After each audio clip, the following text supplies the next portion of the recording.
Welcome to Slayerfest 98. I am your host, Ryan Houlihan. I'm Dana Piccoli. I'm Nic G. And I'm Michael Varrati from Midnight Mass, filling in for Ian Carlos Crawford, and we are here today to discuss Angel Season 2's Blood Money. Hello, everybody. Hello. Does everyone have their bucket of blood ready? Yeah, and our bucket of money. It's a party. It is a party, actually, in this episode, but we'll get there.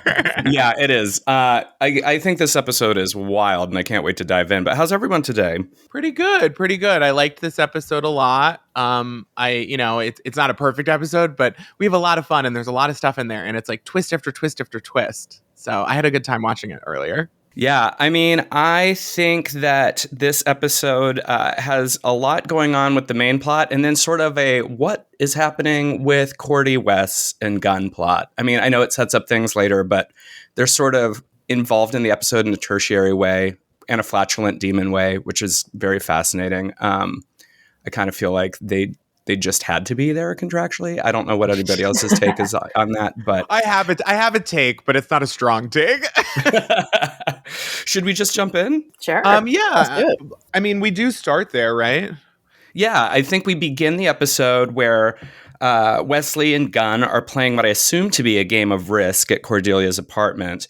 And she's had it officially. And she does not want them to be hanging out. Then she has a vision about a fire breathing, which turns out to be a fire farting monster. I'm sure that in the early thousands that landed in a different way. They were like, we love Shrek. Right.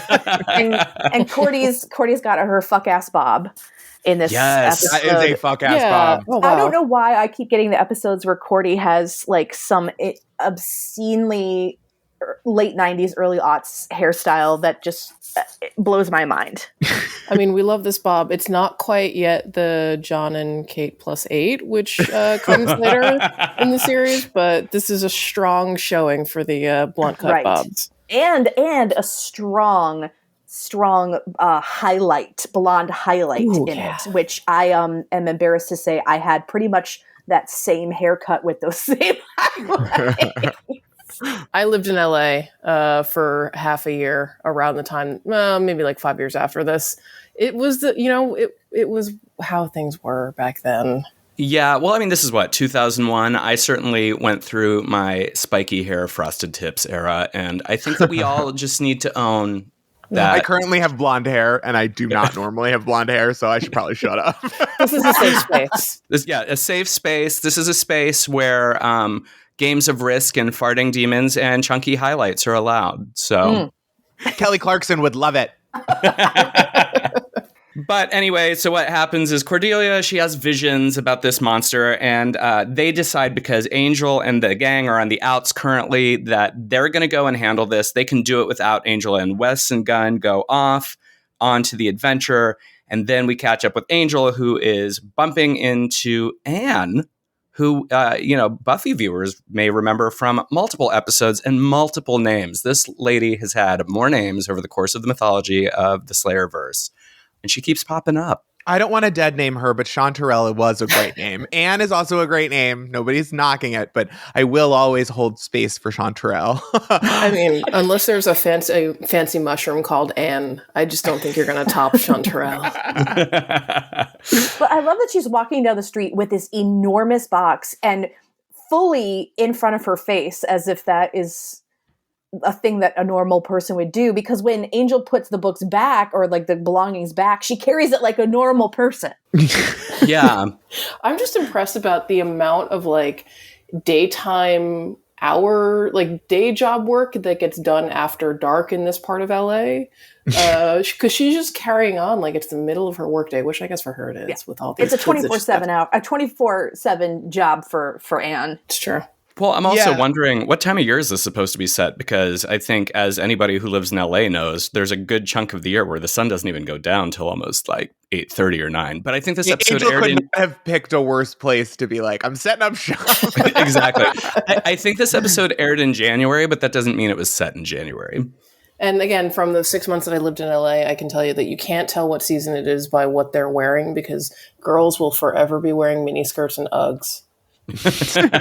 Yeah, I'm from Long Island. Same story. Oh, I know. Yeah, it's interesting. So here we go. We have Anne and Angel. They run into each other. Angel helps her pick up her extraordinary amount of junk. And then it seems like a random run-in, but it's not. Because when Angel goes home, he has dozens of pictures of her as if he's in a late-night Cinemax movie, and he has stolen her driver's license, which reveals her new name to be Anne Steele, which, as a point of literary reference, is also the name of a character in Sense and Sensibility, which I really appreciate. And yeah, so that's where we're at. What do we think about Angel's stalking here? Well, we see the reason he's doing it is because she has a connection to Lindsey and Wolfram and Hart.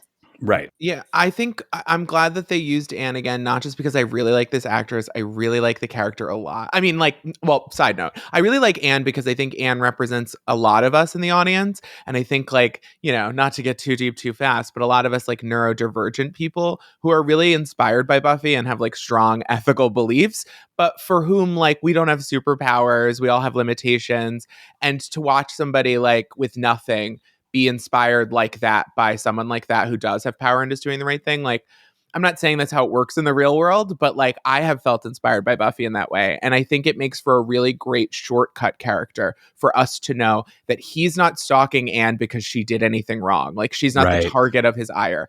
And her working with Wolfram and Hart is her being misguided. Like, we immediately know that. In other episodes with a different character who hadn't been established as having this like breakthrough, like eureka moment about the world and how it works and what we should be doing in it, like, we might spend the whole time thinking, what if she crisscrosses? Like, her moral ambiguity is not played like that. And I think it's really smart to have used her. Whoever in the writer's room pitched Bring Back Anne, I mean, claps. Did you also pitch Bringing Back Anya? Because that was a great choice. No, I think it's good. And I think that's a really great point because Anne's trajectory over the course of Buffy and now Angel is really interesting because obviously when we meet her, she is part of a vampire worship cult in Buffy. And it's alluded to in this episode when she talks about how she had previously met a vampire and it didn't go well. And it's that thing where I think we as audience members love the fantasy of it while divorcing ourselves from the reality of what that situation would be. And I think she represents that in a lot of ways. Like, it's cool to be invested in vampires until you meet one, right? And her life perspective changed. And then again, when she meets Buffy and takes the name Anne, I feel for this character because I think that when we've met her twice before, she was looking for her place in the world. And each time was sort of let down, but also empowered by the end of the story. So to see her now in Angel being someone who takes care of teens and is like adamantly taking care of teens because she was that teen is really something special. And it kind of like, you feel even worse for her to know that now with these like altruistic reasons, she has allied with the worst possible people without knowing it. And that's just like, but I mean, we wouldn't have an episode if she didn't, but. Right. But tale as old as time, right? Yeah. Yeah. I think it also is a great mirror. Like, I do think that the Cordelia Wesley Gunn storyline is there for a good reason. I think they should have found ways to tie it in better than what we get, which is like a YouTube video. But okay, cool, whatever. They're making TikToks. I think what's good for it though is that the Anne thing and the new agency thing underscore that there are other kinds of heroism and being a good person and fighting the good fight that are not punching and running around and all the stuff that we usually get. And it's even not even like sneaky work. It's not even subterfuge. It's not even like glad handing. It's literally like doing the unglamorous work and also like having social relationships with people, having things that ground you, having like, you know, to fight antisocial behavior, you have to be a little social. And I think the Angel of it all, like, we'll get to it and all, but him working, realizing no matter what, he was going to need an ally, and whether or not he's like in a place with other people for them to be that person is interesting. But like, I think like, I don't know, I think like Anne really was like a stroke of genius and is the heart of this. And, you know, no spoilers for everybody. I cannot believe Anne doesn't come back I mean, she does, but way more than she did, because like for this and the next season, those are like really central themes. And I think she does a good job of like, I don't know, presenting it in a poignant way. Without this episode, the major structure of how our gang's dynamics are working in this season wouldn't be so underlined for me. I don't think it would have been very clear that like they're working together because like I mean, I guess it's a little over, but like I wouldn't have had it as highlighted that like their side of things is trying to teach Angel that he needs like allies and a group, and like the opposite of the Darla, Spike, Drusilla fuck pile or whatever is going on over there.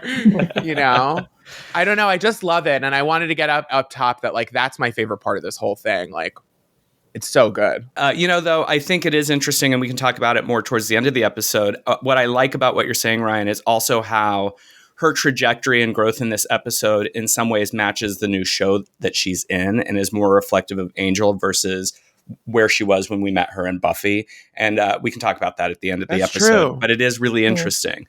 Yeah. So after we discover that Angel has been keeping up with Anne for good reasons because she has been associating with Lindsey and Wolfram and Hart, we go back to our B plot where Wesley and Gunn are creeping around the sewers Ninja Turtle style and find themselves in battle with an off-camera fire-farting creature.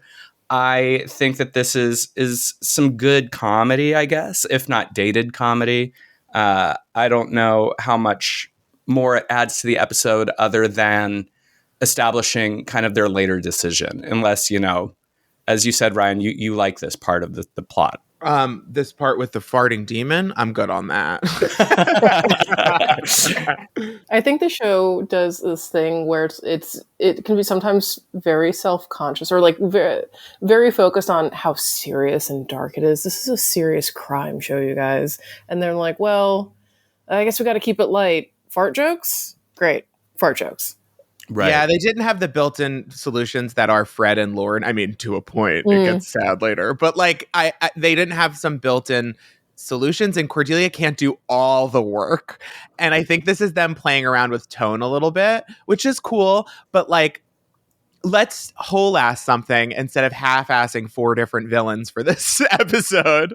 Yeah, that's a good point. It is interesting, though, because I think that the point about them balancing tone, sometimes successfully and sometimes not, is something that's just really true across the whole of the Slayerverse. And I think it makes sense because not every villain is going to be the big apocalyptic baddies. Sometimes it's going to be a double meat palace. Sometimes it's going to be a puppet. And it's fun, But I think that sometimes, I don't know, I guess maybe my issue, it's not an issue. I'm not like mad. I'm not like, writing a stern letter retroactively about why I don't think this portion of it works. It's just that I think the themes with the story with Anne, as well as this kind of investigation of the dark places you go to do the right thing, this feels slightly out of place unless I am just, overthinking it. I don't know. If you don't tie the lightness or like the fun or whatever your camp is, like the musical of it all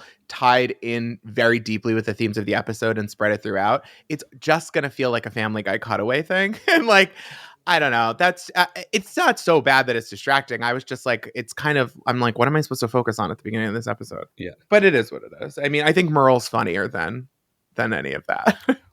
Well, Poor Merle.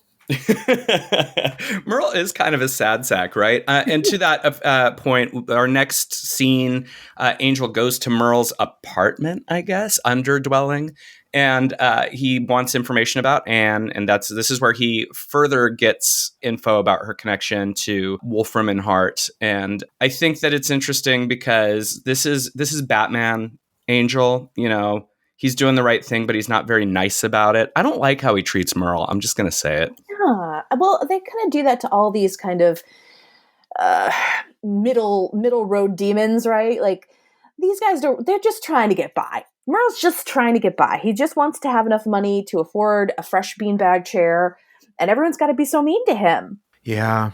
On the point of Angel not being very nice, there were a couple moments where I had to double check where I was in the Angel timeline to be like, wait, does he still have a soul? Because he is really, he's going for it right now. Yeah. Vic, I thought the same thing when he's in the car with Lilah. Yes. Oh my God. I was like, is this Angelus? Like, what's going on? He's scary.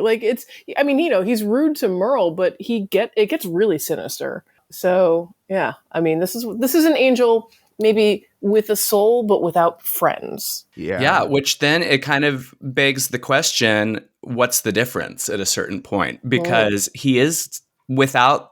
It's that thing at the end of Becoming, I guess, where, you know, the difference between Angel and Buffy are the people around her. And now we see what Angel is without the people around him.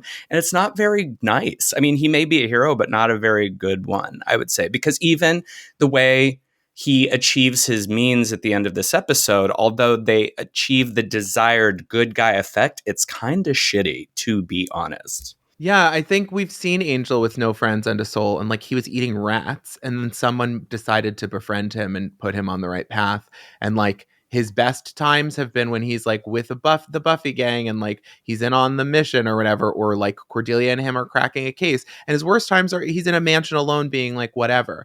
And like if you regularly return to a place of whatever when you're alone, like maybe that's a pretty good message to you that like.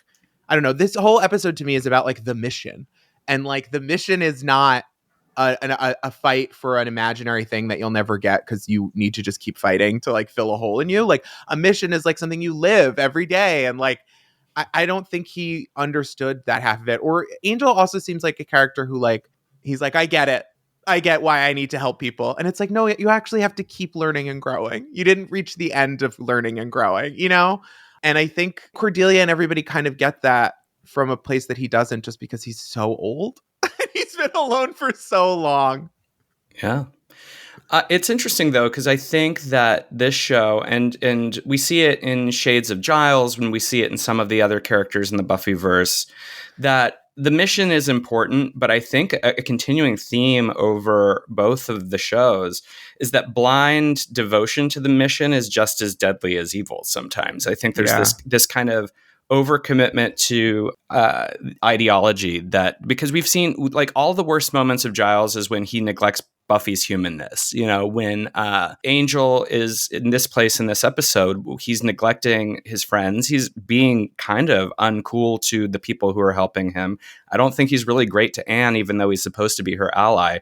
I don't know. It's a more macro conversation, but the show kind of seems to say, you know, being chosen or being on a mission is good, but maybe you need to have perspective about it. I mean, nothing's more cold than giving away your best friend's clothing to a stranger.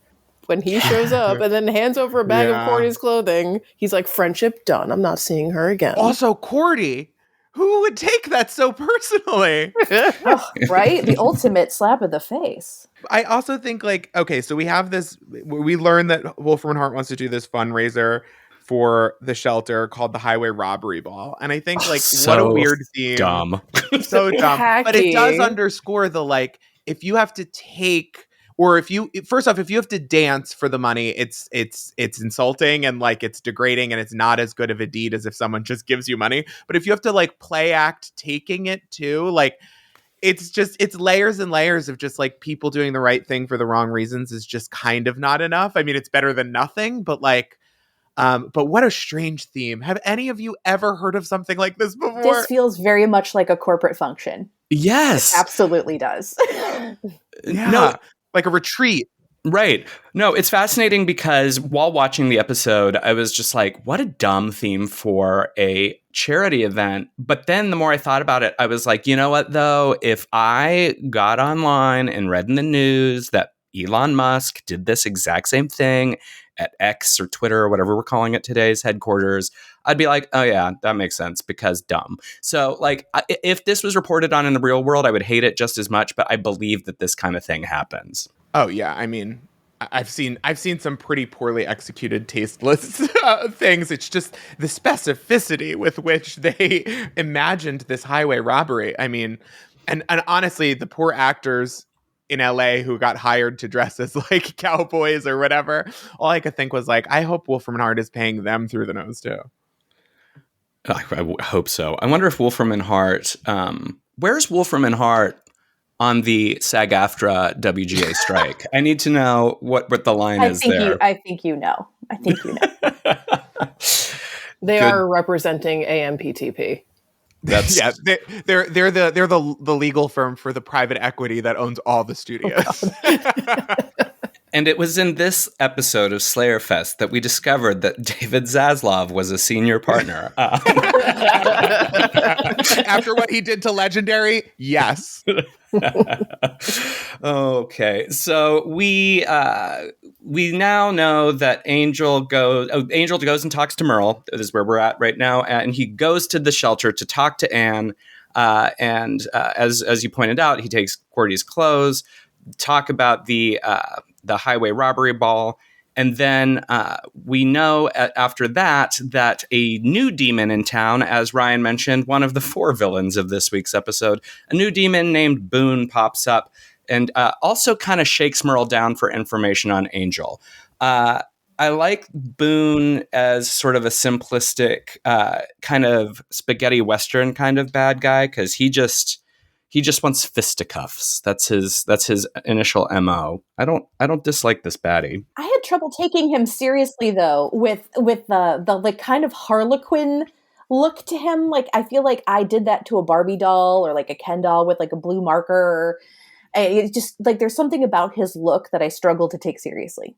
Fair. Also, I don't know if this is the right way to say this, but the way that he talked about Angel and his relationship with Angel, it felt a little horny. Oh. There's a moment where he's like, we fought for 3 hours, and he like looks into the distance, and then he ends by saying how he needs to fight him properly again because he just needs to know who's better, which is a moment that we come back to at the end of the episode. There was something in the styling of Boone that was well, if we want to go with the Western spaghetti Western of it all, cowboys are pretty fucking gay. Well, no, I think there's something to this though, because obviously we know that it is alluded to somewhere in the lore that Angel and Spike hooked up at some point. And, yeah.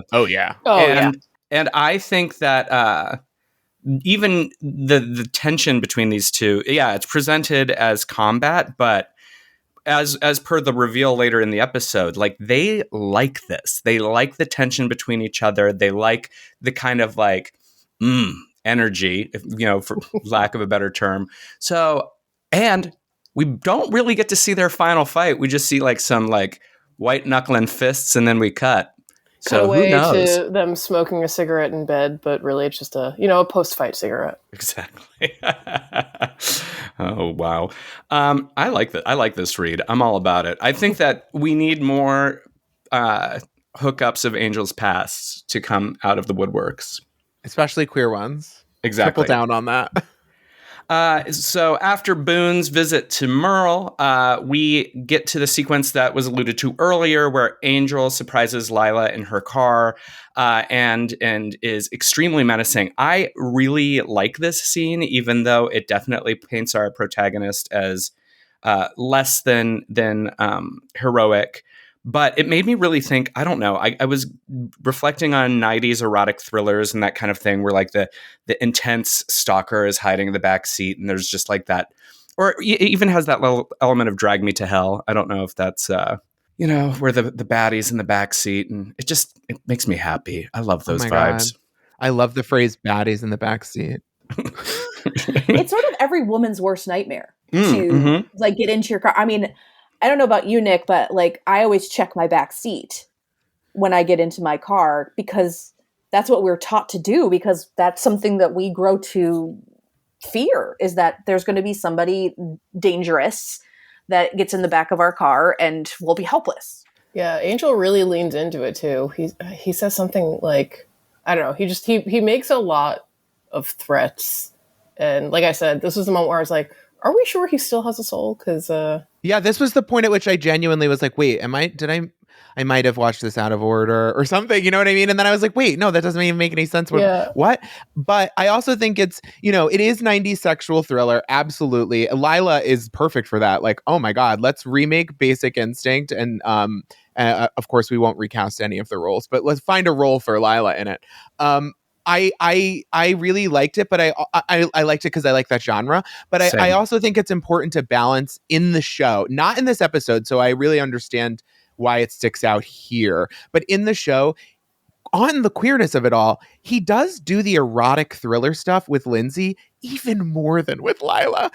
And I don't know what that means about the gender dynamics of the time. Maybe they were just more conscious of how it was coming off with Lilah, or maybe they liked it, with Lindsey. I don't really know. I don't know where it's coming from. But he was treating Lilah a little more than like he usually treats Lindsey. With Lilah, he's a little bit like, you know, like I met a union lawyer for client side union organizing. So they're, you know, union busters. And I've organized 2 unions at this point. And we had dinner on accident with my aunts without realizing that that kind of dynamic was going to happen. And it was very like shake hands over the table, well met. You represent evil, I represent good, but we both are going to do this in an office and enjoy your dinner kind of energy. That's what he normally has with Lilah. With Lindsey, it's like he wants to murder fuck Lindsey. And that was what the vibe was here. And I wonder if it's the Anne of it all that he started really taking this like personally, you know?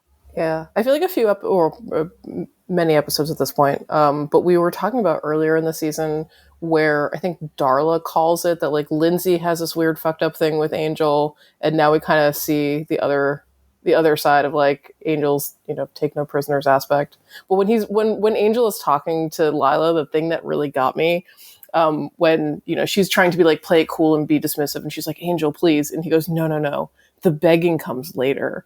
And I was like, Angel, this is too much. Well, there's so much to unpack from this one scene, as well as what you just said. I think it's interesting because I think even though much like what has been discussed, I love 90s erotic thrillers, so I get what's going on here. But one thing that really puts me off about Angel's behavior here, and I know it's the means to the end, et cetera. We're supposed to accept that because of what's going on. But I believe it was you, Dana, that pointed out, you know, the checking in the backseat. He is exploiting that fear. And he really leans into the power dynamics in a really icky way that, of course, you know, we know why he's doing it, but that doesn't make me feel good about it. Like, I don't love that he does it. And it's just sort of a reminder that, yes, he has a soul, but also remember that even though he had a soul, he has still killed and done terrible things for centuries, and he can tap back into that whenever he needs to. Mm-hmm. And it's interesting fiction dynamics, but whoo boy, this is our hero. Just a reminder, you know, like, woof. Yeah. I don't know. But the one thing also, because we keep unpacking the queer connections of Angel, like we talked about Boone and the sexual I don't think we talk enough about the sexual chemistry between him and Lindsey over the course of this series. I think that they've got it. And I think that's that classic nemesis thing. There's always a little bit of hate fuckery with nemesis. I don't know. Maybe well, it's having fun. He's having fun with Lindsey. And I think it's those actors were really close friends in real life, and that's part of it. But like, he only has that with a few men over this series where it's like him and Spike have a little of that, where it's like, I think you guys like fighting. Like, I think you want a Who's Afraid of Virginia Woolf all day, every day. And, you know, the hatred is a lot closer to love than indifference, you know? Mm. I think there's also, and Lindsey also mentions it a few times in this episode, which at this point, I guess we're about half a year beyond the season 1 finale. But Lindsey's like, he took my hand. He stole my hand. Which, if this were my therapy hour, I'm pretty sure we could make a strong Freudian connection between, like, Angel's castration of Lindsey's power. But there's a power dynamic that goes back and forth between the two of them. A little bit of cat and mouse that probably plays into that, like, 90s thriller vibe. Yeah. But, yeah, there's a lot going on under the surface with these folks. Sure is. Well, after Angel's visit to Lilah in her car, which led to all of this ribald discussion, Boone then makes an unannounced visit to the Wolfram and Hart office and talks to Lilah and Lindsey about his own plans and machinations for Angel, which gets Lindsey all fired up because, you know, he likes to get down and dirty with Angel business despite what the senior partners want. I always do love a scene of villain unity. It makes me think of the cartoons of yesteryear when, like, He-Man's villains and She-Ra's villains would meet up and you're like, oh, it's about to happen. I don't know if that's, like, equivalent here, but, you know. I feel like Lindsey's a bit of a gossip queen. Yeah. Oh, yeah. Lindsey's, like, deep in the company Slack. Deep. He's, like, looking at dynamics in public channels and talking about them over DM. It's a mess. It's a mess. Lindsey needs to join a kickball league really badly. I just wonder if either of them are actually good lawyers. You know, I just have no to way. know. No way. Maybe they were, but they're not doing the paperwork and the day-to-day whatever. Like I bet you their jobs at this point, like The Good Wife, is just gallivanting around and being Veronica Mars for evil or whatever. You know what I want? Like, remember when Ally McBeal and The Practice were on the air at the same time, and sometimes the cases would cross over and you would just see lawyers from the other show and the other show, like, trying cases. I just need Lindsey and Lilah to pop up in, like, one David E. Kelly show, just doing, like, a basic case so we can have further context of Wolfram and Hart's sort of, like, place in the greater Los Angeles legal landscape, because it's hard for me to believe this multi-billion-dollar industry with all these lawyers running around town that has prestige, and we've never really seen them at work. Like, I don't know. Well, again, I keep going back. I had this moment when I'm watching. So when Boone comes in, I guess it's just after Lilah and Lindsey have been talking to one of, I guess, their immediate boss about Angel threatening her. And then, so this is a scene that's happening during the daytime. And then later in the episode, they're fully walking around at what looks like midnight in a full, like, court, like, food court where coffee is being sold. But again, long after dark. And I'm like, what are their hours? Because are they doing evil 9 to 5, or do they have, like, a shifted schedule where they can do evil, like, maybe from noon to midnight? But yeah, I don't know about Wolfram and Hart. Or I guess maybe they get by on being special projects. They set I feel their like they would be the lawyers for, like, Deborah Vance from Hacks. Like, that is the kind. They would be like entertainment lawyers for morally dubious actors. Yeah. Yeah, I love the phrase "doing evil 9 to 5." That I just want as an ad campaign or a separate spin-off series. It's like Wolfram and Hart doing evil 9 to 5, and it's just the misadventures of paralegals in the world of darkness. With, like, an evil Dolly Parton. Exactly. Oh my God, that's it. Dolly Parton is revealed to be the new CEO of Wolfram and Hart Nashville. Are we breaking a spin-off series now? I believe you mean evil CEO. I mean, listen, guys, I don't want to. She did executive produce the show. So if she wants that role, I mean, it's hers, right? Well, for 100 reasons. Yes, absolutely. Oh, man. All right. So, yes, Wolfram and Hart, Lilah and Lindsey not doing very good by their bosses, but plotting evil with Boone. Boone talks to them about his past with Angel and that he has a fight that he wants to finish with them. Lindsey urges this on to potentially even kill Angel, even though Lilah's kind of clutching her pearls about it. Meanwhile, Wesley, Gunn, and Cordelia in our B plot are having a mitzvah about the slaying of their demon, and they decide that they should maybe open a new agency. You kill one farting demon, and suddenly you think that you can run your own agency. High on those methane fumes. The best part of your 20s is when you do a little coke with your friends and start a business. You know what, though? Not to leap 3 years ahead on the timeline here, but like maybe if these three had started their own business and stayed away, their fates would have ended a little differently because just this trio alone do not have a good time coming ahead. Yeah, maybe if you had a business, you would know what it was like to run a business, but you don't. I think this is a good idea for them, though, because you have to move forward, and you have to move forward with the people who want to be there and who treat you correctly. And, you could dwell on the past or what could have been or what people should be doing for the rest of your life. But that's not the point of being alive. That's the point of being a vampire. So, like, you have a soul, pick your shit up. And am I saying this to Angel? No. But if he hears it, good. The shoe fits. They have like a life to live. And I like the idea that they're going to move on. And even if this business fails, they will all be at the next thing.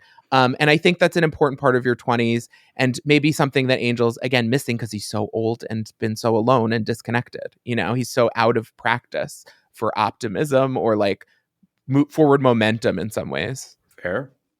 So here's the question. What's the best name for the agency? They throw out 3. They're all bad. They are all bad. That's true. Yes. I think the Chase Agency. I was going to say, I have to go with Chase Agency. It's a PI firm. They're chasing the baddies. Yeah. Right on the nose, for sure. And also, to be clear, Gunn's suggestion was gun. That's not a name. It's a noun, proper noun. That's also a trigger. Yeah.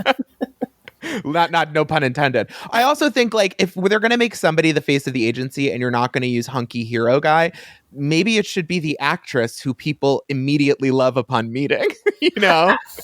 Well, also in fairness, I mean, even though this wouldn't be what they would advertise to the world, she's going to be the one that's going to find the cases because of her psychic visions anyway. Yup. So it technically is her agency. And really, even when Angel's working with them for the time that she's there, it is anyway, too. And frankly, if we want to follow who ultimately has a bigger impact on the universe, I don't know what Cordelia gets up to at some point. No spoilers, but I think they're equal partners in some respects. And I don't know. I think starting her own company, if that's what we want to call it, with her 2 employees, I know that they're all in it together, whatever. If she is able to do that, like, I think that it's a great way to validate yourself. Like, I own a small media company, and I went from freelancing to being a small media company by filling out some paperwork. And it does make you feel like an adult. Like, it does make you feel like you're kind of in charge of your shit. So like, good for them. And I also think that, you know, we'll get there, but if Angel ever wants to hang out with them again, it's on our turf now. You know, it's not all you, big boy. Yeah. I think them starting an agency as 3 humans fighting supernatural crime, it's going to have way better benefits than whatever Angel Investigations was giving them, because Angel doesn't need sick days. Although he was bruised several times in this episode, and I was like, wait, again, I'm reconsidering everything I knew about this universe. They bleed and bruise? Interesting. Yeah. I mean, also, I guess with Angel, you're going to have limited hours, right? Like, you can only work for the overnights. I mean, it's the same thing with the Wolfram and Hart, noon to noon. I think, you know what? Working with Angel has more drawbacks than benefits, because you know that those people have to do all the footwork while he's sleeping. And then when he wakes up, he gets to be Mr. Like, I'm going to go charging in now. Ugh.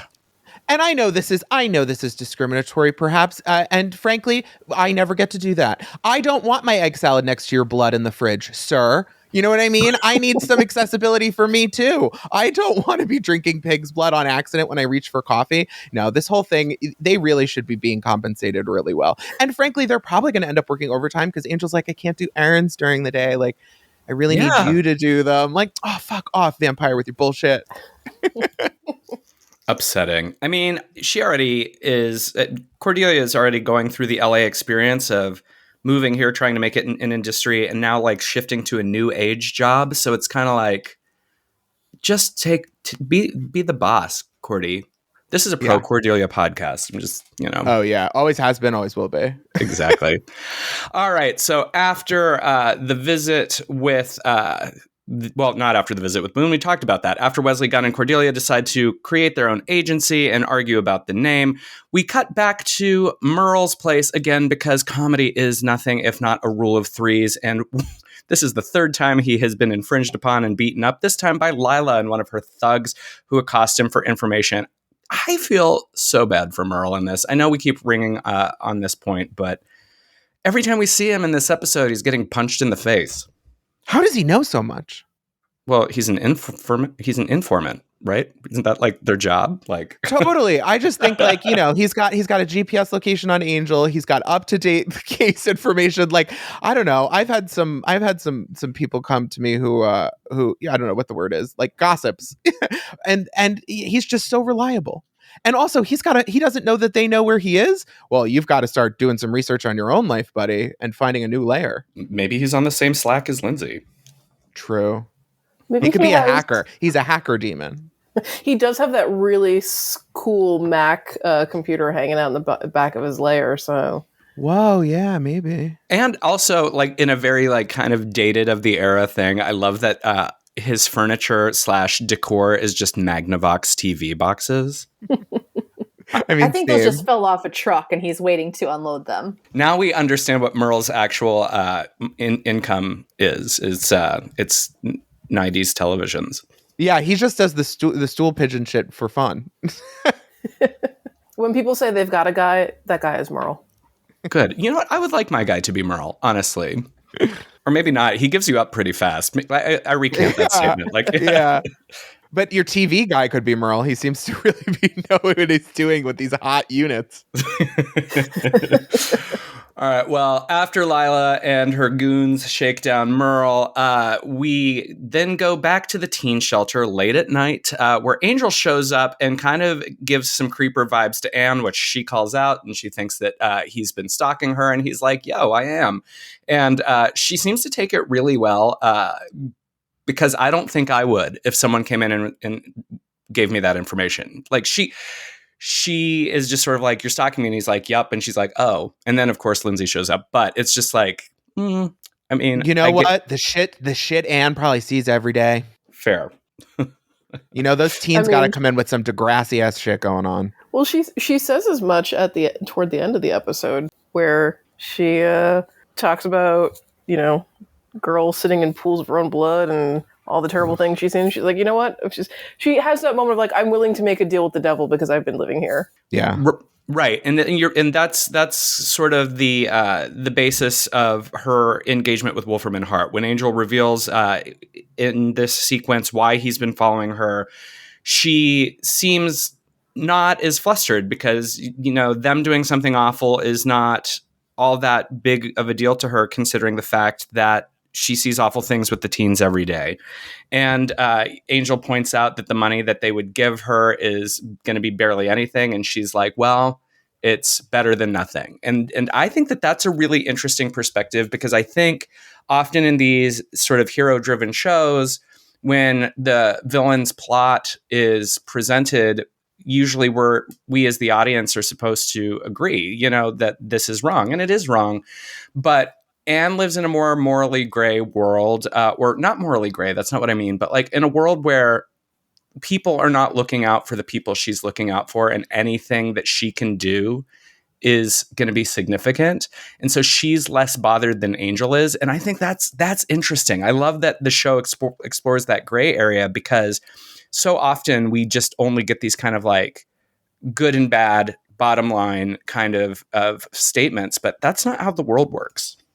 Yeah. I mean, Angel takes paying clients, which means he has to be less concerned with money, ironically. And she does not. She helps anybody, which means she has to be obsessed with money. And as somebody who's worked in nonprofits and like a media nonprofit with celebrity like donors, so literally a lot of it was parties, it sucks because everyone knows what you're doing kind of sucks, but you're stuck doing it. And you're in this trap of like, the more influence and power you give to these people over the quote unquote helping of people, the like worse the world is in some respects, but you still should help people. So what do? Like, you're kind of screwed in this way that like Angel isn't, by being like, I'm going to, charge people, as awful as that is too. Like, the deal with the devil sounds really attractive when you live in fucking hell. Yeah. Yeah. And I think it's really interesting too, in an episode where we see Angel act as darkly as he does act, for them to have this conversation with someone who at the beginning of the episode, we presume she's just, naive and innocent.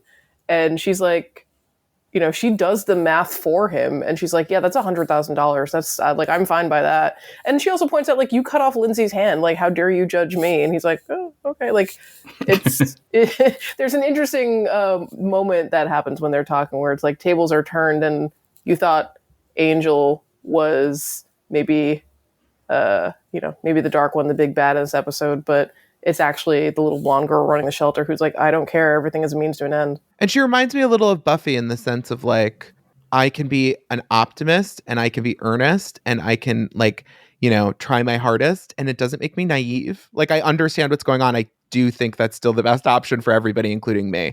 And like, that is a perspective we don't always get. I mean, that might be a perspective certain characters have on the show, but it's not necessarily highlighted that often at IMO.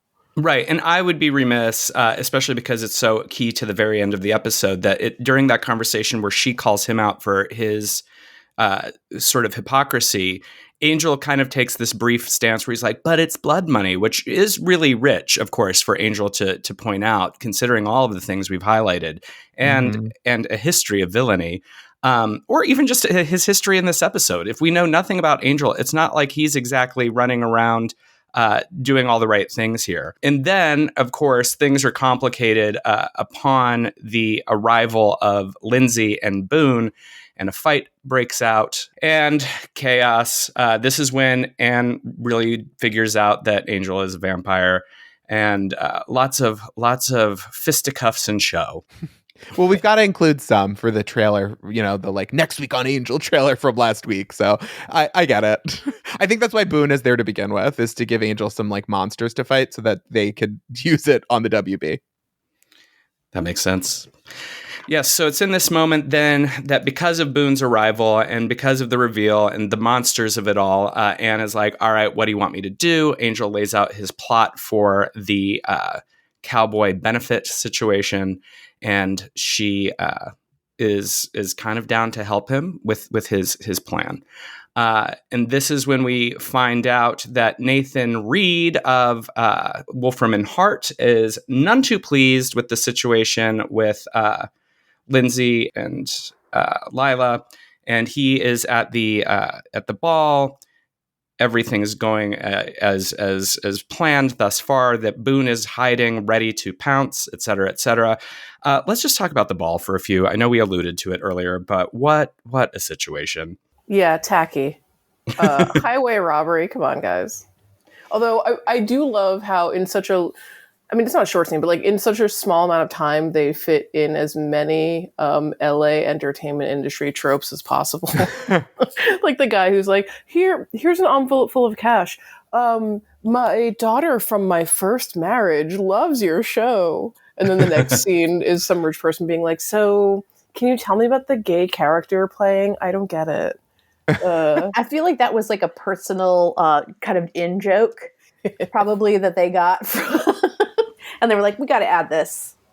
Yeah, they were on the receiving end of a lot of phone calls from Buffy people, and they were like, "Well, those I don't think those people followed us to a second show, so let's make some jokes." But I love how this episode does take the piss out of sort of LA cultural types, because I live here. You're right. I see it. I also love when the actors enter the scene that are supposed to be playing the cowboys that are air quotes robbing the guests, and how cheesy it is. Like, it's like rich people Chuck E. Cheese, and I think it's kind of funny. What's the name of the old the guy from Wolfram and Hart that's dead? That the guy that used to run the show, Harlan? Yes, and having that like painful video playing while this is all going on by Harlan. Yeah. But you know that it's so accurate, right? The idea of these benefits, or like the political fundraisers where they have like the affluent, like older white senator or like, lawyer doing the video, like walking around, like, tapping a fence, like, here, oh, I didn't see you there. I'm just, building up a better tomorrow. That it's just like so on the nose. Like, the satire here is pretty rich, I think. Yeah, I think the only thing is that like TV budgets will never be able to convey, maybe HBO, convey the level of money spent on these stupid parties.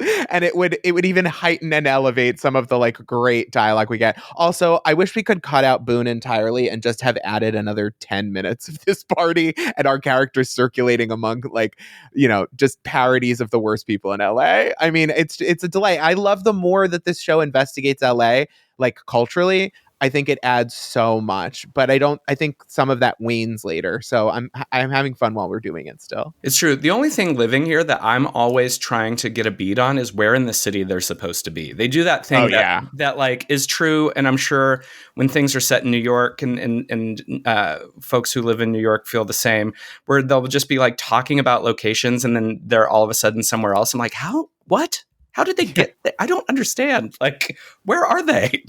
What's the Uber budget for these people? Uber didn't even exist yet. That's even crazier. But yeah, so while the party's going on, it's revealed that Angel has crept inside. And as he's doing some Scooby-Dooing about, Boone reveals himself and they start fighting, which leads to another kind of great LA stereotype moment, because rather than people being concerned that there are combatants in their presence, they think it's part of the show. And they think that they're being treated to stunt people. And I love that actor is like, they're doing stunts now. I love that. I love whenever rich people are somewhere dangerous or something dangerous is happening and they're completely certain that they'll be fine. I think that that's such fun. Like I think it goes unnoticed a lot of the time. I think a lot of people of a lot of privilege do this, and I always think it's fun when they're completely unaware and are made aware at some point that they too can die. Well, this fight occurs. It gets nuts, and then we see Angel making his way dramatically to put a videotape into the AV setup where we previously saw Holland's promo video or whatever it was. And Lilah and Lindsey like lose their shit to try and get to that VCR first. And it's kind of like to me, it's a great end of teen movie prom sequence where they're rushing to, get the crown or whatever. I love like So kind of dramatic. so dramatic. I love it. And, a good reinforcement that these people don't have superpowers, that they're just running around like chickens with their heads cut off because they're just people and they vastly overestimated their ability to control a circumstance like this. They were trying to put the kibosh on some cancel. They were going to get canceled before we even knew what canceling was. Yeah, and I kind of have to wonder, based on the history of the things that we know Wolfram and Hart has done up until this point, and will do, as watchers of the show, that we know no spoilers are to come.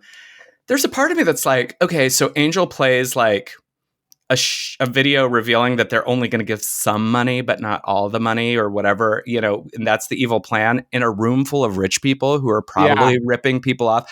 I think that Lilah and Lindsey's reaction to what he's about to do is actually over the top, considering that most of the people in that room probably could have given two shits. They don't care. This is like when people follow around Republicans and they're like, look, they're hypocrites. It's like, yeah, their fans like that about them. I don't know how to break it to you. The more you highlight that they're awful people, the cooler they seem to awful people. Yeah. But anyway, Angel makes it there first, and he puts in a video cassette, a mini DV, if you will, for you tech fans of yesteryear. And instead, we get Wesley's TikTok videos and Cordelia's audition tape. Milk. So the thickest, grossest regular milk they could find. It's heavy like cream. But I love that she's a well-rounded performer, you see, so she gives that take, like 5 or 6 different intonations.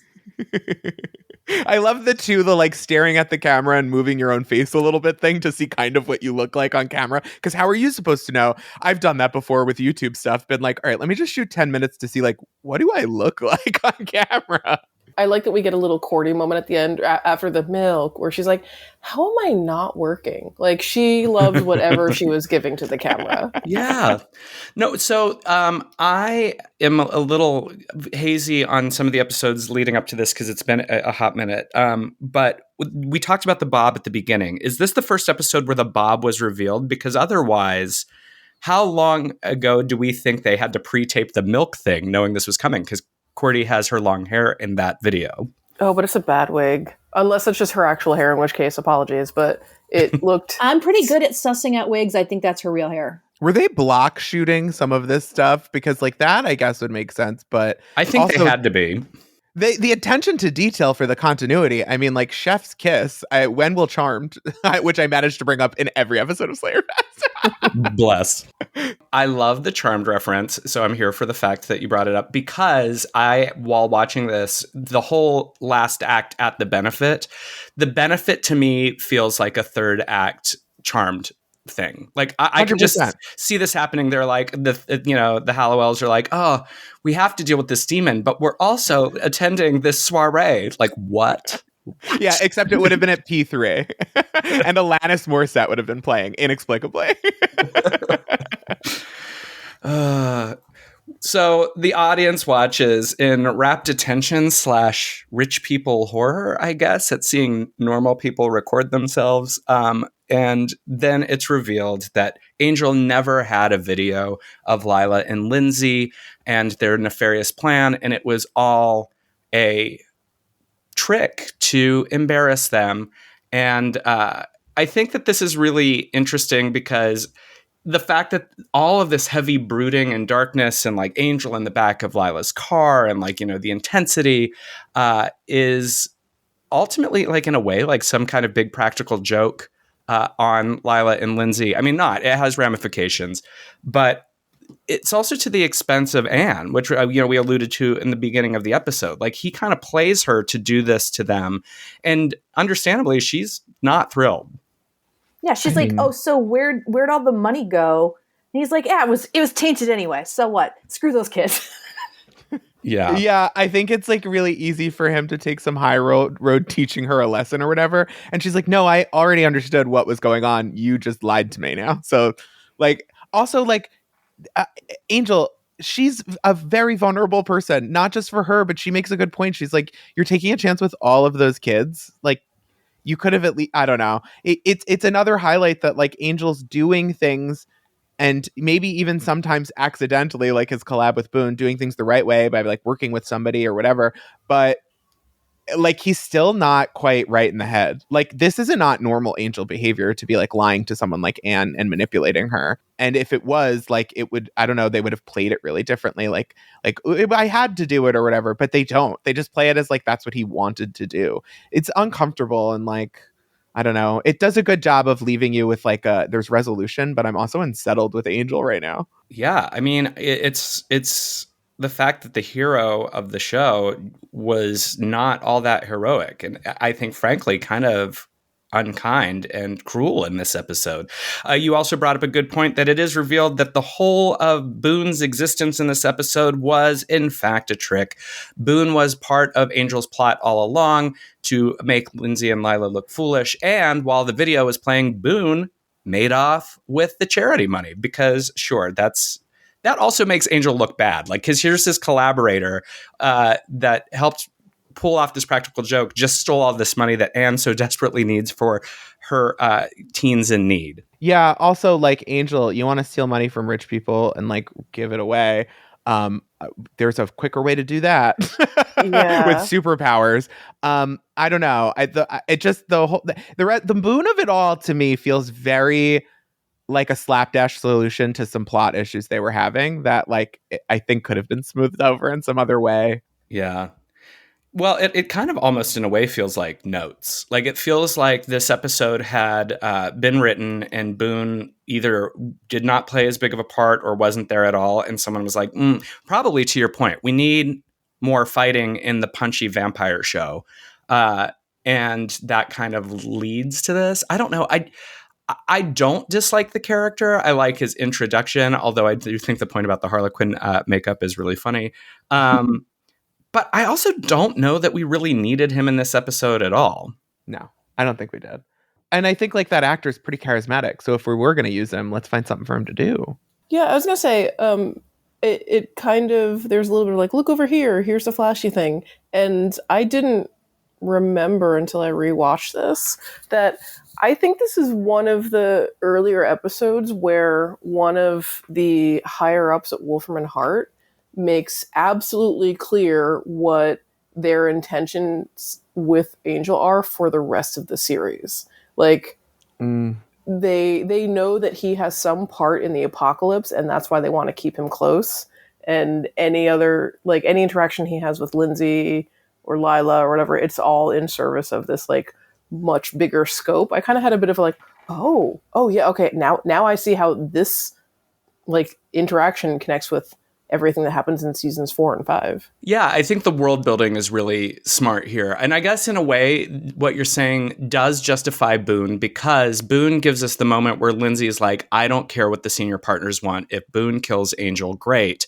And then that leads to the scene immediately following the charity event, which you're alluding to, where Lindsey and Lilah are brought in front of Nathan and reprimanded not only for losing the money, but for going against what the law firm wants, because they're like, look, you are expendable, Angel's not, which I think is a really interesting tack to take with our primary villains of the show. Like that the writers and the creators are telegraphing to us that even the villains know that Lindsey and Lilah don't matter in the long run. Angel does. And it's just an interesting way to to approach the material, and creates a very different kind of set of stakes than we would get with a big bad in Buffy. Because, like Glory, for example, her plot is Glory-centric, whereas Wolfram and Hart's plot is Angel-centric. And that like kind of shifts the perspective and affects everything from this point on. Yeah. Yeah, I think it's interesting too because I don't know the mechanics of this. So like if he is a part of the apocalypse and that's predestined or like a prophecy or something, does that mean he definitely won't die until then? Like we're certain? Or does that mean if he does die, there will be no apocalypse, in which case let's kill Angel? Or does it mean that like he'll be prominent? I don't know what any of it. I don't understand, and I don't love it because of that ambiguity as much as I love Buffy being a Slayer, because Slayers are destined to die, but like Slayers are born to die. They're supposed to relentlessly pursue the goal of, if I can't win, I'll die trying. And so like every day Buffy survives is exciting, and we're on our back foot all the time and stuff. And like I think it works a little better with this. I'm like, so they're not going to kill Angel, so like I understand the dynamic, and it is more interesting to play with, and it does mean that everyone around Angel is more vulnerable because they're more motivated to kill those people to manipulate Angel than they are to just focus their attacks on Angel, who's kind of a tank. But I don't think we ever really get into it. It's just sort of vague that Angel's destined for this thing, like this, or the and the Shanshu of it all. Like it's not like tied together for me in a clean way. And I think we never really did that at the beginning, so we never really get to it. But I do like that this new boss does change the dynamics. It's not just someone being Harlan, Yeah. It's interesting too when you think about the fact that Nathan's whole thing when he confronts Lindsey and Lilah is all about Angel will play a key role in the apocalypse, and Wolfram and Hart there is ambiguity, and they don't know what role he's going to play. He's either going to be fighting on the side of good or evil, but they know he's important, so they want to keep him alive, blah, blah, blah, blah, blah. But where it gets complicated, and I think that you really speak to this, is also the fact that it comes down to a question of whose apocalypse. Like, we have been living in this universe, if you're like a watcher of both shows, for a while now, and this isn't even our second apocalypse in the greater Buffy universe. So it's sort of like, how is this like the apocalypse versus, when apocalypses 1 through 3 happened in Buffy already? Apocalypse versus the apocalypse. Yeah. And it's just never defined. And so you're right. I think that's really interesting and an important point to call out, because does Wolfram and Hart know something that we don't? Or in the grand scheme of big bads, is it just their personal thing? It's like, this is my birthday party and that's Glory's birthday party, like one of those things. Yeah, it's everybody's trying to like, as if everybody's building their own particle accelerator, trying to do cold fusion or whatever. And they're really focused on this one, which also makes me wonder, why is this apocalypse the one that Wolfram and Hart's like, oh, we're going ham on this one, this is the right solution, versus like we've seen some other probably easier to execute apocalypses available to them. Like they should have just found a Kafla. You know what I mean? That would have been like bang bam, get that shit done. So I don't know, and I wish that we got like the Hellmouth was a great reason to be in Sunnydale, and the Slayer thing was a great reason to not know if she was gonna like to give us stakes and not know like which one of these attempted apocalypses might it's all up to chance. When we start introducing some of that other stuff, even the oracles, and I know that they had to get rid of them at some point because it was a little too plot difficult to walk around. I just wish we got something. I feel like, not to, trigger warning everybody for the worst fucking children's author ever, but at least in Harry Potter, their time travel nonsense, she jumped through a lot of hoops to make sure that she was plugging as many of the holes as she could think of. I wish we got a little of that, but also on the other side of it, all the ambiguity does lend itself to Angel's character. And, him being a giant gray question mark in a million different ways, is kind of a cool thing to watch the other characters orbit around. So from that perspective, I think it's interesting. It's just not clean, Yeah, I suppose also this particular reveal in this episode, in a way, ties together something we've all been talking about since the beginning of the episode, and it's sort of Angel's not clean behavior over the course of the episode. Like the fact that they reveal that he will play a major part in the apocalypse, but it's unclear whether it's going to be good or evil at the end of this, after we have watched an episode of Angel doing something that he considers good while also doing nasty, dark things to do it. This episode, I guess, in a way illustrates sort of Wolfram and Hart's vested interest. Like at any given time, we could get the villain or the hero, and we're kind of waiting to see. Now, that might just be me retroactively putting that on this and applauding the writers in a way that maybe they weren't thinking about at the time, especially because they still have to world build out 3 more seasons from this point. But I'm just having this revelation now. I'm like, oh, okay, this thing that's been bugging me this whole episode, the Lilah backseat situation, how he treats Merle, how he handles Anne, which bugged me this whole episode because it just feels icky. It's sort of like, but then to have Nathan stand in front of Lindsey and Lilah and say, this person could be the means to the end of the world. Yeah. I think that is a really interesting illustration because we just watched him be a hero and shitty all at once. Mm-hmm. Yeah. I was going to say, and sort of to Ryan's earlier point where the stakes in Buffy are less ambiguous, I think it's because fundamentally Buffy the series and Angel the series are asking different questions about their protagonists. In Buffy, it's will she live? Will she live or die? And with that, save the world. But Angel, the question that always is sort of chasing us is he going to stay good or turn evil? And when the boss at Wolfram and Hart is like, well, we don't actually know that we can't answer the good or evil question. So we're just going to keep teasing you along on that. But either way, it brings about the apocalypse, which is our end goal.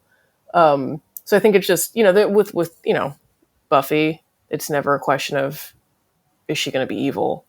But Angel, honestly, day to day, it might be small evil, like him being an asshole to Anne, or it might be big evil, Angelus is back. Yeah, I think too. The Angel does does a better job of being like a little antisocial behavior isn't cool. Like it actually, you don't need a little of it to be healthy. You don't need any of it. Like when you're rude or nasty to your friends or you shortchange people, you start building momentum in a certain direction. And yeah, I guess the like, will he, won't he, is a really cool question. I guess I just never really thought of it from that perspective because to me, it always seems like such a foregone conclusion that like Cordelia will encourage him and he'll do the right thing. You know what I mean? But maybe that's with hindsight because I watched this as a child and already have all the answers. Yeah. So once Lindsey and Lilah get their buns handed to them, we go back to the Hyperion where we see Angel getting rid of his files on Anne, wrapping up another case for another week, when lo and behold, who pops in but Boone? Boone brings the charity donations, which he stole from the party, and is like, look, I know that we were just working together, but the basis for our cover story is real, and I really want to fight you because that would make me real horny and happy or whatever is going on here. And Angel's like, girl, if we do this, you may lose your money. And Boone's like, whatevs. And then they fight. And I'm just kind of obsessed now after the point of the sexual tension with this scene. Boone is like, I wish I knew how to quit you. One more wrestle for old time's sake. Oh, the good old wrestling. Oh my. I love Boone's little like metal coil hands. As I was watching it, there's something about him, go with me on this, that reminded me of is it Josh Brolin who plays Cable in the X-Men movies? Yeah. Yeah. There's something about Boone's character that reminded me of Josh Brolin, and then I was like, wait, but this guy actually has cables for hands? Okay. This is just how my geeky brain works, where all references are one giant reference. See, I was like, it's got to be a fetish thing because that's how my brain works. Well, I mean, it's like instant bondage hands, right? Yeah. What a power. Truly. I love these kind of one-off characters, though, where because Angel has lived for centuries, we get to meet someone and then it's like, you were so important to my past, and then we'll never see him again. As someone who used to watch the Highlander television series every day after school, they used to love to do that, where he's like, he's immortal and he knows a lot of people. I'm like, why are we never seeing any of these people? I feel for the working monsters of the week. I really do. The Merles and the Boones, who are established and then thrown to the wayside. We get too many of them. Angel does really flourish with Don Draper energy, and this whole Boone thing was very like, I don't think of you at all. Poor Boone. I like how in this episode, when this episode began, we were all kind of like, whatever for Boone. And now it's kind of like justice for Boone at the end. Like we feel a little like Boone got a raw deal. Yeah. Justice for Boone. I We mean, ride at dawn. Yeah. I don't know about you, but like the last time I thought about someone, like a chance encounter with someone for 300 years, like it kind of meant something. I think I don't stay up at night thinking about things that don't mean anything, except when I do. Are we to assume that Boone is now dead? Yeah. Oh, is that the question? No, I never even considered that. Oh my God, Dana. I think that's why there's blood on that money, you know? I just thought it was blood. Like kink play. Boone has to know which one of them is better. Yeah.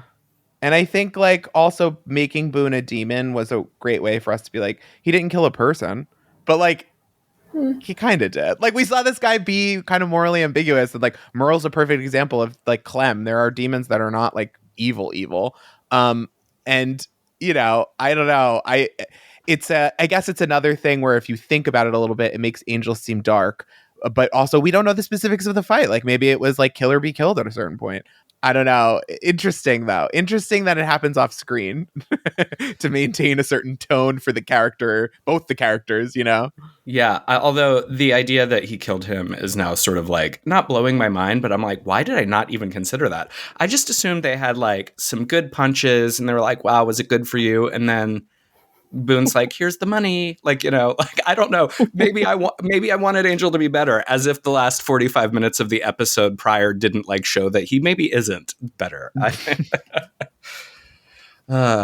So anyway, we know that Boone does not win the fight because a battered, bruised Angel shows up at Anne's office with the bag full of money and jewelry and is like, here, and tells her to hide it from Wolfram Hart, but she now gets 100% of the proceeds.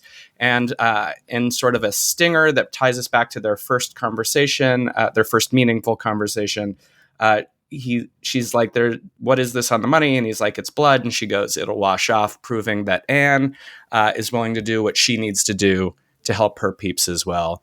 Thus endeth the episode. What do we think about this final scene? Well, I mean, she knows how to launder money. Yeah. In two ways. I kind of like the play on the whole money laundering thing, because she says, I know how to like basically like hide this, right? So she's going to launder the money, and she knows how to actually launder the money. They're going to open a fundraising car wash with like a lot of business.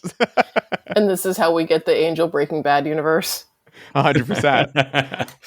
I also like that. I mean, at a certain point, I think this is kind of nonverbal, but I think the actress did I really like this actress, did a great job with it, which was like, I mean, what's done is done. Like, I can wash the money. Like, I wouldn't have done it that way. I don't want to work with you again. Like, it is what it is. But like, I got teens who need me to go to Costco, so fuck off. I will wash this, whatever.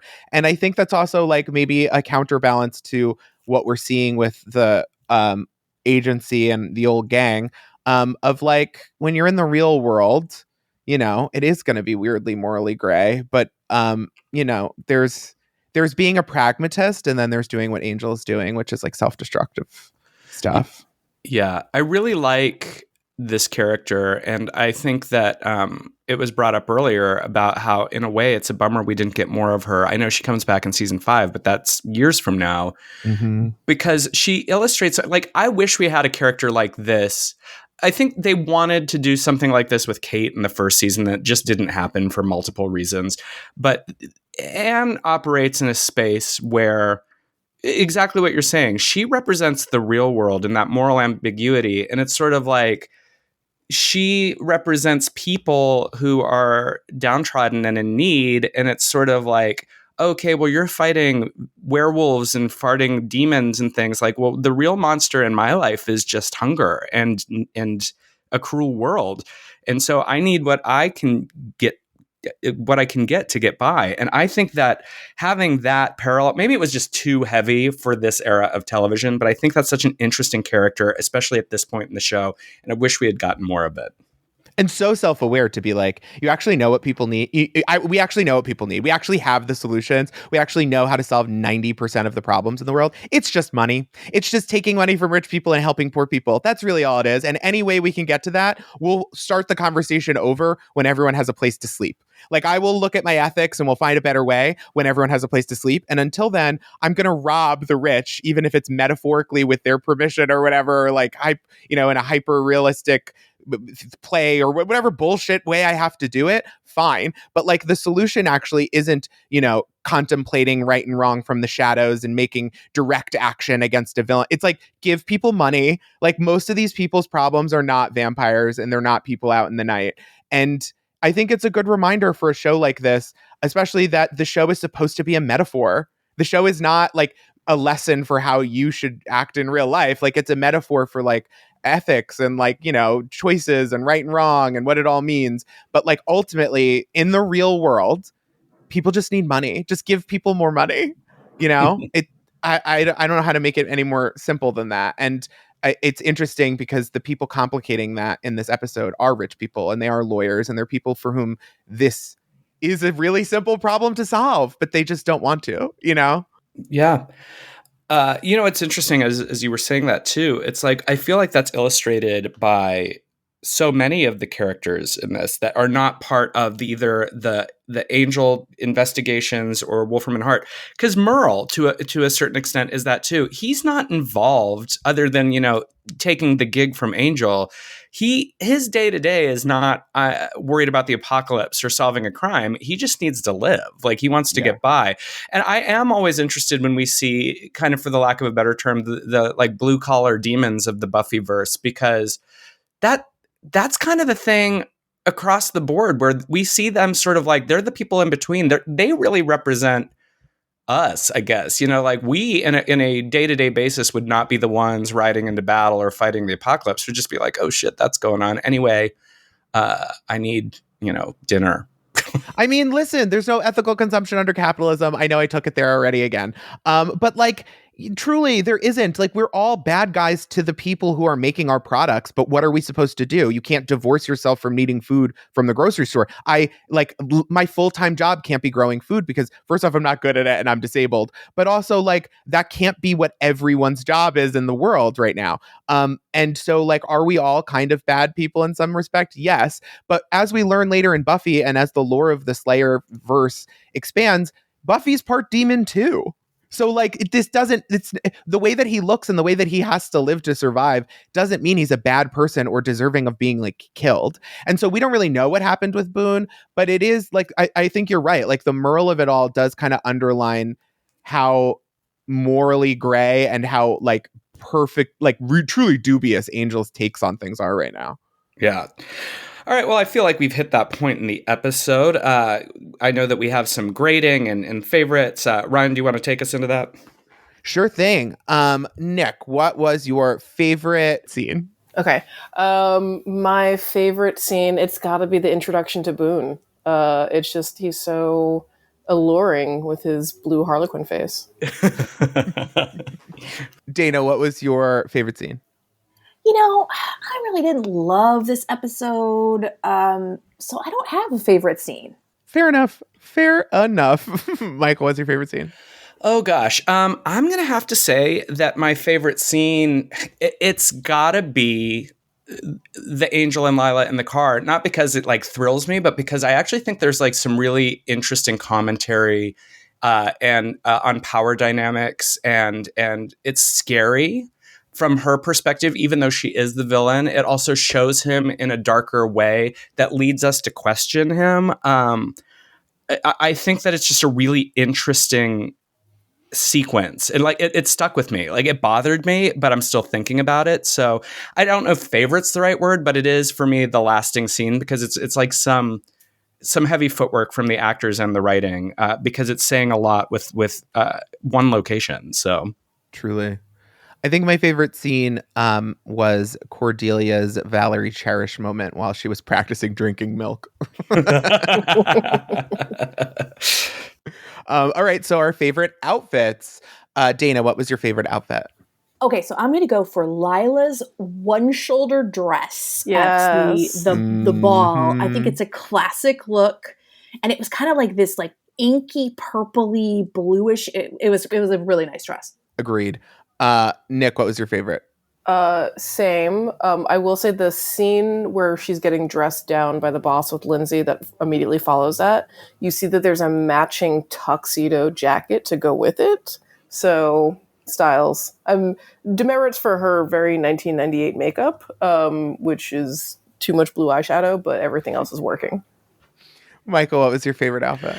My favorite outfit, this is so specific, but at the ball, benefit, whatever, it's that cheese cowboy outfit that the actor is wearing, because I know so many actors who have had to take gigs like that, and I just like instantly felt the sympathy, because like he's doing his best, but like, and it's kind of cute, but like also the thing where it's just like, he's literally dressing up and dancing for rich people, and metaphorically speaking. And I just feel for him, but it's also kind of like it's the comedy of the scene. It's also the commentary of the scene. I appreciate it, and I don't know. I just like a silly cowboy outfit. Listen, a cowboy outfit on someone who isn't a cowboy in LA, it's giving Barbie. And so that was part of my fantasy. But also, I think my favorite outfit is probably the outfits in a box that were Cordelia's, because that is so rude. Because in the tantalizing imagination of my mind, they can all be perfect and perfectly picked out. Some of them thrifted, some of them, vintage pieces, some of them brand new from Charlotte Russe because it was 2001. Wow. So Michael, what would you grade this episode? Oh gosh. I don't know. I think that this is like a B- for me. Maybe, I don't know. It's a B- bumping on a C. I don't think it's bad, but I think there are some things in it that didn't fully gel with me upon rewatch. I think that as I mentioned earlier, there are things that I feel like were noted that I can just feel the rewrites. But that being said, the moral ambiguity of it, the kind of setting up Angel in this place of like, he's our hero, but is he, even when he's not Angelus? I'm fascinated by that. Also, in this conversation, thanks to all revelation, that the conversation we get with Lilah and Lindsey is sort of a punctuation on everything that precludes it in the episode. It's like kind of, oh, wow.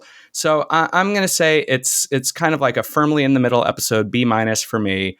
But the things that it begins to set up and the things that it starts to posit about Angel, I think are really fascinating. Nic, what would you give this? Yeah, I was going to say a B- same. I wasn't wowed by everything here. It definitely felt like, this is an episode that is moving the plot along, but where it does really stick out for me is how I can see how the, particularly again, conversations, the Wolfram and Hart conversations that are had in this episode lead to some of the more dramatic and surprise takes in later seasons. So, Dina, what's your grade? I'm going to give it a C+. It had some redeeming qualities that moved the plot forward, but overall, like, it just wasn't a particularly thrilling episode for me. Yeah, I similarly will be landing around a C+. I think the things that got us to C+, to me, when I grade, you're getting a percentage for how much you did correctly. Then the stuff that's there is correct. There's a lot, and they're big pieces, but the rest of it is just a soup of solutions to problems, regurgitations of like a lesser version of something else I've seen, or just resting on how great these characters and actors are without actually having much to say. But those aren't knocks. Those are just neutral to me, but I'm not grading on neutral. I'm grading on what was good. So I'm giving this a C+. But it doesn't mean it's horrible. It means it was above average, Yeah. Well, I think with that, we could probably close the book on Angel Season 2, Episode 12, Blood Money. So as we're wrapping up, let's go through and tell everybody where we can be found and where people can find you. Dana, where should listeners look for you? I'm pretty much on all social platforms at Dana Piccoli, 2Cs1L. Excellent. Nic? I'm mostly on Instagram at Coco Deveau, COCODEVAUX, but more across the internet at Geeks Out and at FlameCon. Amazing. Ryan. You can find me, not to preempt your plug, but wearing my Dracula t-shirt on the internet.